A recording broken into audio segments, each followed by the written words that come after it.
Exam होता है एक दिन में, लेकिन इसके पीछे सालों की मेहनत होती है। और जब एग्ज़ाम यूपीएससी का हो तो फिर यूपीएससी की ट्रैप के लिए ना हमेशा तैयार रहना है। पॉलिटी का एक क्वेश्चन है, सही स्टेटमेंट बताने हैं। ध्यान से पढ़ना। पहला स्टेटमेंट कहता है कि भारत के संविधान के अनुसार कोई भी ऐसा व्यक्ति जो मतदान के लिए योग्य है किसी राज्य में 6 महीने के लिए मंत्री बनाया जा सकता है, तब भी जबकि वह उस राज्य के विधानमंडल का सदस्य नहीं है। क्या लग रहा है आपको? सही लग रहा है? पढ़ के तो सही लग रहा होगा, खासकर एग्जाम में ऐसे स्टेटमेंट और भी सही लगता है। देखते हैं। आपने पढ़ा होगा इंडियन पॉलिटी में हमारा देश जो है ना वो सरकार की संसदीय व्यवस्था पार्लियामेंट्री सिस्टम को फॉलो करती है, जिसमें कार्यपालिका एग्जीक्यूटिव जो है वो विधायिका लेजिस्लेचर पर निर्भर होती है। मंत्री जो है वो विधायिका से ही आते हैं और मंत्री परिषद तब तक कार्य कर सकती है जब तक कि सदन में उन्हें बहुमत प्राप्त हो। तो इस क्वेश्चन में राज्य विधानमंडल के कंटेक्स्ट में बात कही गई है। क्या बोला गया है? भारत के संविधान के अनुसार कोई भी व्यक्ति जो मतदान के लिए योग्य है उनकी बात की गई है कि वो 6 महीने तक के लिए मंत्री बनाया जा सकता है। आप बताओ मुझे, राज्य विधानमंडल में कितने सदन होते हैं? 2 सदन होते हैं, विधानसभा और विधान परिषद। वैसे अधिकांश राज्यों में केवल एक ही सदन है, वो बात अलग है। तो विधानसभा का सदस्य बनने के लिए न्यूनतम आयु कितनी है? 25 वर्ष है।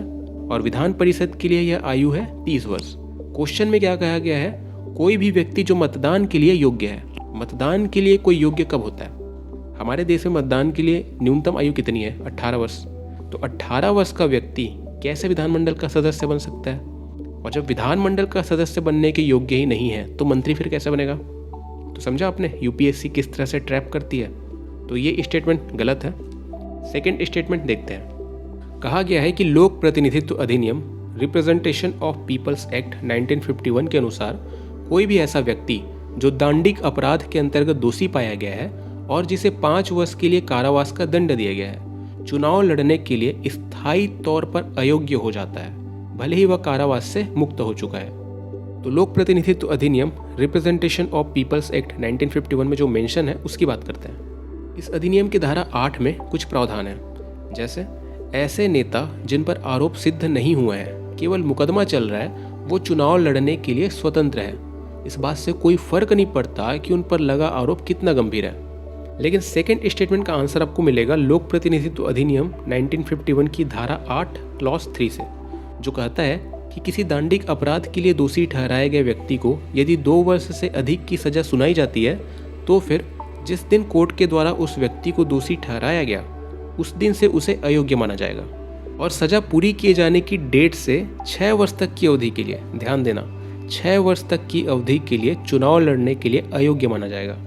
जबकि स्टेटमेंट में क्या बोला गया है कि व्यक्ति स्थायी तौर पर चुनाव लड़ने के लिए अयोग्य हो जाता है। तो स्थायी तौर पर अयोग्य नहीं होता, 6 वर्ष तक के लिए अयोग्य होता है। तो यहाँ तक बात क्लियर हुई। सेकंड स्टेटमेंट भी गलत है। राइट आंसर है इसका ऑप्शन डी। मेरे साथ एग्जाम में क्या हुआ था ना, ये सेकंड स्टेटमेंट जो है रिप्रेजेंटेशन ऑफ पीपल्स एक्ट वाला, ये न्यूज़ में था, तो मैंने एग्ज़ाम के कुछ दिन पहले से रिवाइज़ किया था, तो इसलिए 6 वर्ष तक के लिए अयोग्य होते हैं ये बात मुझे पता थी। लेकिन अगर मैंने ये नहीं पढ़ा होता तो मुझे यही लगता है कि सेकंड स्टेटमेंट सही है। शायद व्यक्ति स्थायी तौर पर ही चुनाव लड़ने के लिए अयोग्य होता होगा। और मेरा पर्सनल ओपिनियन यही है कि ऐसे व्यक्ति को वाकई में चुनाव लड़ने के लिए स्थायी तौर पर ही अयोग्य घोषित करना चाहिए। और निर्वाचन आयोग ने भी कुछ समय पहले यही सिफारिश की थी। बट कानून बनाने का काम तो हमारे हाथ में है नहीं, ये तो पार्लियामेंट का काम है। शायद उन्हें बेहतर समझ होगी।